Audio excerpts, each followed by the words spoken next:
Hello বন্ধুরা, আবারও স্বাগতম আমার নতুন ভিডিওতে। আজকে আমি নিয়ে এসেছি সোলো লেভেলিং সিজন 3 এর পর্ব 11।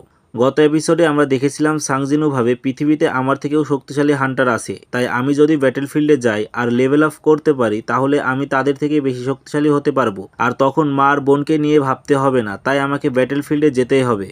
এরপর সাংজিনুর মা তাকে বলে, তোমার বাবাও এমন ছিল, তোমার বাবা যখন খেতে বসতো আর যদি কেউ ইমার্জেন্সি ফোনও দিত তখন সে খাবার রেখেই চলে যেত।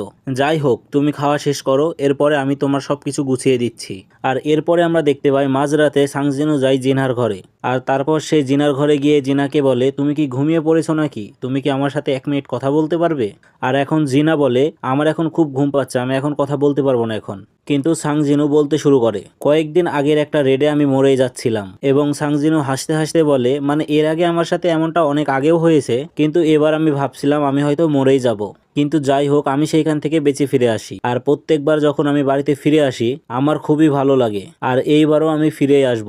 আর ধন্যবাদ তোমাকে এবার আমাকে প্রথমবারের মতো না করার জন্য। আর এবার জিনা এই কথা শুনে কাঁদতে শুরু করে আর বলে, আমি যদি তোমাকে না করতাম তাহলে কি তুমি থাকতে? আর সাংজিনু যার উত্তরে বলে, ঠিকই, যাই হোক তুমি কিন্তু ভয় পাবে না একদমও, তোমাকে আমি সব সময় দেখে শুনে রাখবো, আমি যত দূরেই থাকি না কেন তোমার কিচ্ছু হবে না। আর এরপরে মিস্টার গো এবং সাংজিনুকে আমরা একটা ইন্টারভিউ দেখতে পাই, আর যেখানে সাংজিনু সবাইকে জানায় সে জাপানে যাচ্ছে, আর জিনুকে সঙ্গে করে সে এ সময় জাপানে পৌঁছেও যায়। আর এইবার আজিন গিল্ড প্রথমবারের মতো জাপানে যায়, আর আমরা দেখতে পাই সেইখানে জাপানের অবস্থা খুবই খারাপ। এইখানে কিছু মিলিটারি আহত মানুষদেরকে নিয়ে যাচ্ছিল হসপিটালে, কিন্তু তাদের গাড়িতেও আর জায়গা থাকে না। আর তাদের মধ্যেকার একজন সেইখানকার অন্য একটা মিলিটারিকে বলে, আমাদের গাড়িতে তো আর কোনো জায়গা নেই, আর লোকজনকে নিয়ে যাওয়া সম্ভব না। আর সে বলে, যারা কিনা আর কিছুক্ষণের মধ্যে মারা যাবে তাদেরকে নিয়ে আমাদের ভাবা ঠিক হবে না, বড় বড় জায়েন্টরা আমাদের দিকে এগিয়ে আসছে, আর আপনারা যদি বাঁচতে চান তাহলে এখান থেকে পালিয়ে যান। আর সেইখানকার একটা বৃদ্ধ লোক বলে, আমরা যেতে পারবো না, কারণ আমরা বলেছি আমরা শেষ পর্যন্ত এইখানে মরার আগ পর্যন্ত থাকবো। আর এই কথা শুনে মিলিটারি ফোর্সের সেই পুলিশটা বলে, ঠিক আছে তাহলে আমিও থাকবো আপনাদের সাথে শেষ পর্যন্ত। আর এই সময় সেখানে বড় বড় 2টা জায়েন্ট চলে আসে, আর যাদেরকে দেখে সমস্ত মিলিটারি ফোর্সরা গুলি করা শুরু করে, কিন্তু তাদের ফায়ারে সেই সমস্ত বড় বড় জায়েন্টদের কিছুই হয় না। আর এইখানে সেই বড় জায়েন্টটা সব মানুষকে ধরেই ফেলবে, আর সেই সময় এখানে একটা শ্যাডো বিস্ট চলে আসে আর জায়েন্টটাকে একটা মেরে পেছনে ফেলে দেয়, আর যেটা দেখে এখন মিলিটারি ফোর্স খুবই অবাক হয়। আর আমরা দেখতে পাই এইখানে সাংজিনু চলে আসে, আর সে বলে, এই জায়গাটা খুবই ভয়ানক, এইখানে আপনাদের থাকাটা একদমই ঠিক না।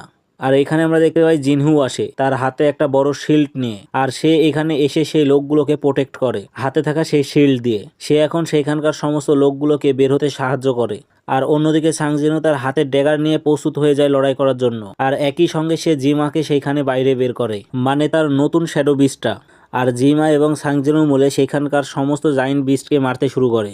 আর অন্যদিকে আমরা আমেরিকায় স্ক্যাভেঞ্জার গিল্ডের কয়েকটি হান্টারকে একসাথে ডিনার করতে দেখতে পাই। তাদের মধ্যেকার একজন বলে, মিস সেলনার সাংজিনুকে 1 লেভেলও আপ করতে পারেনি, আমাদের সবার পাওয়ার মিস সেলনার বাড়িয়েছে, আর আমরা জানি নর্মাল হান্টারদের পাওয়ার কি রকমের হয়।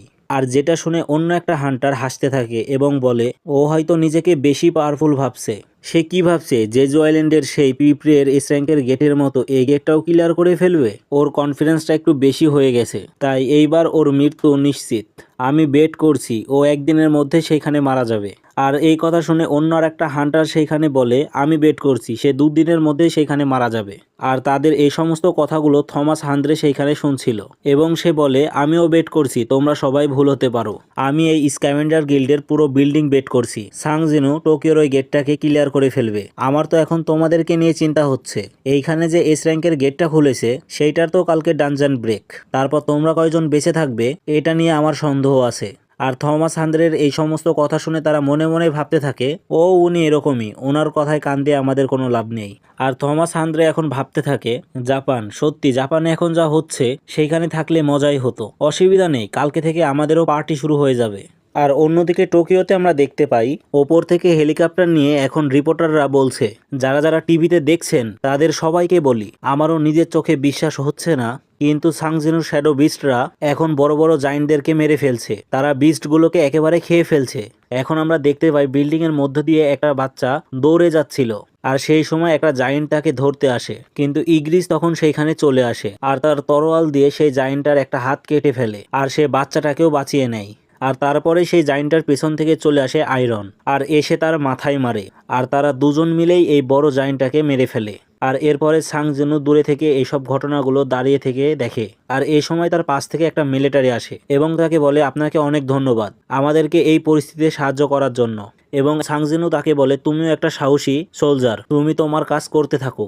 আর এরপরেই জিনহুকে সে বলে এই মিলিটারিকে এখান থেকে নিয়ে যেতে আর এই জায়গাটা পুরোপুরি খালি করে ফেলতে। জিনহু তার কথা মতো সব কাজই করে ফেলে। আর এখন সাং জিনু মনে মনে ভাবতে থাকে তাহলে আমাকে এখন আমার কাজগুলো করতে হবে। আর এরপরেই সে বলে এরাইস। আর এরপরে আমরা দেখতে পাই অফিসের মধ্যে থেকে কয়েকজন আলোচনা করছিল নাগোয়া, শিগুয়া এবং কয়েকটি শহরে সব জায়েন্টকে মেরে ফেলা হয়েছিল। আর এই সমস্ত ঘটনা দেখে মিস্টার মাস্টুমোটো ভাবতে থাকে এরকম কি করে হতে পারে। আর তার এখন মনে পড়ে গত ঠিকই বলেছিল তার থেকেও একটা পাওয়ারফুল হান্টার সাউথ কোরিয়াতে আছে।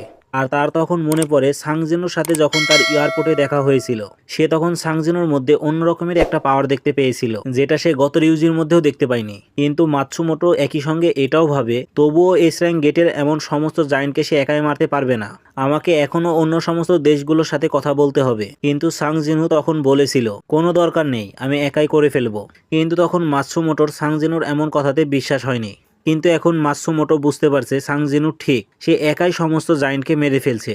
এবং এরপরে সাং জিনুর সমস্ত জায়েন্টগুলোকে শ্যাডো শোল্ডারে পরিণত করে ফেলে এবং সবার নাম ঠিক করতে গিয়ে এখন সে ভাবে কি আর নাম দিব, তোমাদের সবার নাম নাম্বার 1 2 3 4 5 করে থাকলো। যে সময় বিরু তার কাছে এসে বলে মাই কিং আমি তো আরও একজনকে মেরে ফেলেছি, তখন সাং জিনু বলে ঠিক আছে তাহলে ওর নাম নাম্বার 6। আর এরপর সাং জিনু ভাবে তার শ্যাডো এক্সচেঞ্জ করে অন্য একটা জায়গায় যাওয়ার দরকার আর সেইখানকার জায়েন্টগুলোকে মারার দরকার। আর সে এখন জিনুকে বলে তুমি একটা কাজ করো, তুমি ঘুমানোর জন্য বিছানা রেডি করো, আমি কিছুক্ষণের মধ্যেই চলে আসছি। আর অন্যদিকে সাং জিনু এখন ভাবতে থাকে এতক্ষণ তো সবকিছু ভালোই হলো, হয়তো এরপর থেকে জিনিসপত্রগুলো একটু মুশকিল হতেই পারে। কেননা সাং জিনু এই সময় বুঝতেই পারে যে তার সমস্ত শ্যাডো শোল্ডারগুলো জাপানে ছড়িয়ে আছে ঠিকই, কিন্তু এই এস র্যাঙ্ক গেটের ডানজান ব্রেক হওয়ার জন্য আরও অনেক ছোট ছোট ডানজান ব্রেক হয়েছে। তাই এখন পুরো জাপানে প্রচুর পরিমাণের বিস্ট রয়েছে আর যেটাই হচ্ছে এখনকার মেন সমস্যা। আর এভাবেই চলতে চলতে ডানজান ব্রেক হওয়ার 7 দিন হয়ে যায়। আর এখন জিনু এবং সাং জিনু এক জায়গায় দাঁড়িয়ে ভাবতে থাকে সব কিছু শেষ হয়ে গেছে। আর এই সময় তার কাছে আসে সেই মেয়েটা যে মেয়েটা গোতোর সঙ্গে থাকতো। আর তাকে দেখে এখন সাং জিনু বলে মিস হানিকাওয়া এখানে কি আর অন্য কোনো হান্টার আছে? আর যার উত্তরে হানিকাওয়া বলে এইখানে আর কোনো হান্টার নেই, কিন্তু এই ডানজান ব্রেক হওয়ার কারণে সমস্ত জায়েন্টগুলো পুরো টোকিওতে ছড়িয়ে পড়েছে, এমনকি তারও বাইরে। এখন আপনাকে নিয়ে মোট 16টা হান্টার এই জাপানে রয়েছে আর তার মধ্যে 6 জনই জাপানের, 1 জন চায়নার এবং 3 জন কানাডার, 2 জন ইন্ডিয়ার আর 1 জন করে রাশিয়া ও ইউকে থেকে। আর তাদের মধ্যেও 3 জন এস র্যাঙ্ক হান্টার মারা গেছে আর তাদের মধ্যে 1 জন হলো রাশিয়ার ইউরিওলভ। আর এই সমস্ত জায়েন্টগুলোর একজনের পাওয়ার এ র্যাঙ্কের বসের সমান হলেও এদেরকে মারাটা একটু মুশকিলই, কেননা বেশিরভাগ জায়েন্টগুলোই একসাথে দলবদ্ধভাবে থাকছে, এরা একা কেউ থাকে না। আর তার এই কথা শুনে সাং জিনু এখন ভাবতে থাকে যদি 3টে এস র্যাঙ্কের হান্টার এখন মারা গিয়ে থাকে তাহলে না জানি এখন কতগুলো ই র্যাঙ্কের হান্টার মারা গেছে। আর এখন হানাকাওয়ে আবার বলে টোটাল 31টি জায়েন্ট বেরিয়েছিল, যার মধ্যে একটা জায়েন্ট তো নদী পার হয়ে চায়নার দিকে চলে গেছে আর তার মধ্যে বেশি জায়েন্টগুলোকেই আপনি মেরেছেন আর বাকি জায়েন্টগুলোকে আপনার শ্যাডোর সাহায্যে আমাদের হান্টাররা মারছে। আর তার এই কথা শুনে সাং জিনু এখন বলে ঠিক আছে তাহলে আর একটা শেষ কাজ বাকি, এখন ডানজানের সামনের এই বড় বিচটাকে মারতে হবে তাই তো। আর এখন একটা বড় বিল্ডিং এর ওপর দাঁড়িয়ে থেকে সাং জিনু সেই ভাঙা টোকিওকে দেখে এবং ভাবতে থাকে আমার মনে হচ্ছে এই জায়গাটা আমি এর আগেও দেখেছি, কোথায় যেন আমি একটা দেখেছি, হ্যাঁ মনে পড়েছে, ঠিক ডেমন ক্যাসেলের মতো। ডিমন ক্যাসেলটাও ঠিক এরকমেরই ছিল, তাহলে কি ডিমন ক্যাসেলটা একটা হিন্ট ছিল আমার জন্য এ দুনিয়াতে এরকমও হতে পারে? তাহলে ডিমন ক্যাসেলের মধ্যে নিয়ে গিয়ে আর্কিটেক্ট আমাকে কি বলতে চাইছিল? যাই হোক ও তো মারাই গেছে, কিন্তু আমি এত খেটেছি কি কারণে? আমার নিজের শক্তিকে বাড়ানোর জন্য, যেন আমাকে অন্য কোনো শক্তি কন্ট্রোল করতে না পারে। আর এরপর সাং জিনু বলে তাহলে ঠিক আছে আমরা অ্যাটাক করার জন্য প্রস্তুত আছি। কিন্তু এখন হানেকাওয়া বলে না না বাকি হান্টাররা তো এখন এখানে আসেনি। আর যার উত্তরে সাং জিনু বলে সবাই এখানেই আছে। আর এরপর আমরা দেখতে পাই ব্লেড গিল্ডের 2টা এস র্যাঙ্কের হান্টারকে। আর সেই মেয়েটি বলে এই কাজটা খুবই বিরক্তিকর। আর যেটা শুনে অন্য ছেলেটি বলে যাই হোক না কেন এই সমস্ত বিস্টগুলোকে মারার পরে আমরা এখনো বেঁচে আছি আর এটাই এখন অনেক বড় ব্যাপার। কিন্তু এরপরে সেই মেয়েটি বলে এই সমস্ত শ্যাডোগুলো জায়েন্টগুলোকে মেরে সোজা টোকিওর দিকে চলে যাচ্ছে, আর যেটা আমরা মাত্র শুধু এখানে ক্লিন করার জন্য বসে আছি। আর এখন আমরা দেখতে পারি সাংজিনোর সমস্ত শ্যাডো শোল্ডাররা তার কাছে চলে এসেছে, আর এখন সাংজিনো সবাইকে বলে খুব ভালো কাজ করেছো তোমরা, আমাদের এখন একটা শেষ কাজ বাকি। আর এরপরে সে জিনুকে বলে তুমি একটা কাজ করো, তুমি মিস হানেকাওয়াকে নিয়ে এখান থেকে চলে যাও, যত দূরে পারবে তত দূরেই চলে যাও। আর তারা চলে যাওয়ার পর সাংজিনু সেইখানে মরে থাকা সমস্ত জায়েন্টগুলো থেকেও শ্যাডো বের করে এবং এরপরে সবাইকে একসাথে বলে অ্যাটাক করতে। আর এরপরে সমস্ত শ্যাডো বিস্টরা একসাথে জায়েন্টের ওপর অ্যাটাক করে, আর যেটা দেখে জায়েন্টরাও এখন দাঁড়িয়ে পড়ে, আর সেও সমস্ত শ্যাডো বিস্টদের ওপর এখন অ্যাটাক করে। আর সে একবার তরোয়াল চালাতে 100-ও বেশি শ্যাডো শোল্ডারকে একবারে মেরে ফেলে, আর যেটা দেখে সাংজিনু এখন অবাক হয়ে যায়। আর সাংজিনুরও এখন ভেতরে ভেতরে মনে হয় যে এইখান থেকে এখন পালিয়ে যায়। এই বীজটা এতটাই পাওয়ারফুল ছিল যে সাংজিনুর ভেতর থেকে একদমই তার ভালো লাগছিল না। তাই সাংজিনু এখন ভাবতে থাকে আমার কাছে এখন দুটো রাস্তা আছে এই ফিলিংটা থেকে বেরোনোর। প্রথম হচ্ছে আমি সবকিছু ছেড়ে এখান থেকে পালিয়ে যাই, আর দ্বিতীয় হচ্ছে না হলে আমি সব সমস্যায় গোড়া থেকে মেরে ফেলি। আর এরপর আমরা দেখতে পাই সমস্ত ছোট ছোট পিঁপড়েগুলো সেই জায়েন্টের ওপর অ্যাটাক করে, আর সাংজিনুর পেছনে এখন বেরু আর ইগ্রিস দাঁড়িয়ে থাকে। আর বিরু এখন সেইখানে যেতে চায়, কিন্তু সাংজিনু এখন তাকে আটকায় আর বলে এখনই না, দেরি আছে। সে মনে মনেই ভাবতে থাকে আমাকে আগে খুঁজতে হবে তার উইকনেসটা কোনটা, আর তারপরেই আমি তার উপরে অ্যাটাক করব। আর সমস্ত বিস্টগুলো এখন তার উপরে লাগাতার অ্যাটাক করতে থাকে, আর সাংজিনুর মানা এখন লাগাতার কমতে থাকে। কিন্তু এখন সে দেখতে পায় সেই বড় বিস্টটা তার কোনো অ্যাটাকই ব্লক করছে না, তার পুরো শরীর যেন মানা পাওয়ারে ঢাকা রয়েছে, পুরো একটা আর্মারের মতো। আর সাংজিনো এখন হঠাৎই লক্ষ্য করে যে সেই জায়েন্টটা একটা অ্যাটাক ব্লক করে, মানে সেই জায়গাটা তার উইক আছে। আর সঙ্গে সঙ্গে সে কাইসেলকে ডেকে বিরু এবং ইগ্রিসের সাথে উড়ে চলে যায়, আর তারপরে সে নেমে পড়ে সেই বড় জায়েন্টটার কাঁধের ওপর, কারণ সেইখানে সে তার উইক স্পটটা খুঁজে পায়। আর দূর থেকে মিস হানেকাওয়া এবং জিনু সেই ফাইটটি দেখছিল। হানেকাওয়া এই সময় বলতে থাকে এখন এটা হান্টারদের মধ্যে আর বিস্টদের মধ্যে লড়াই নেই, এখন লড়াই হচ্ছে মনস্টারের সাথে মনস্টারের।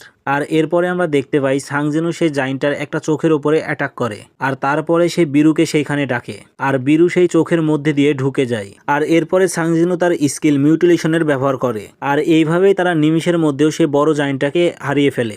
আর এই একটা জায়েন্টকে মারার জন্য সেই সময় সাংজিনু 4 লেভেল আপ হয়ে যায়।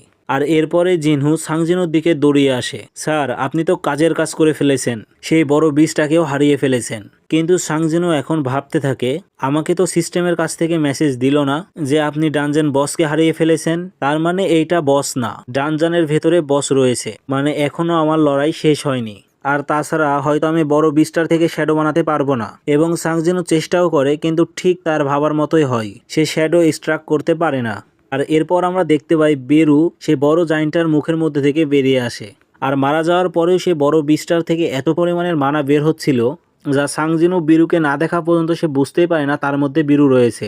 আর হঠাৎই সেইখানে একটা ঝড়ের সৃষ্টি হয়, আর সাংজিনু তখন বুঝতে পারে ডানজনের ভেতর থেকে এই জায়েন্টের মানাটাকে এক্সট্র্যাক্ট করা হচ্ছে। আর এই দেখে সাংজিনু ঠিক করে এখন ডানজনের ভেতরে যাওয়ার। তো বন্ধুরা আজকের এই এপিসোড এখানেই শেষ। কেমন লাগলো জানিও কমেন্টে, আর যদি ভালো লেগে থাকে তবে লাইক, শেয়ার আর সাবস্ক্রাইব করতে ভুলে যেও না। দেখা হবে পরের পর্বে, ততক্ষণ পর্যন্ত থাকো সোলো এবং স্ট্রং। আল্লাহ হাফেজ।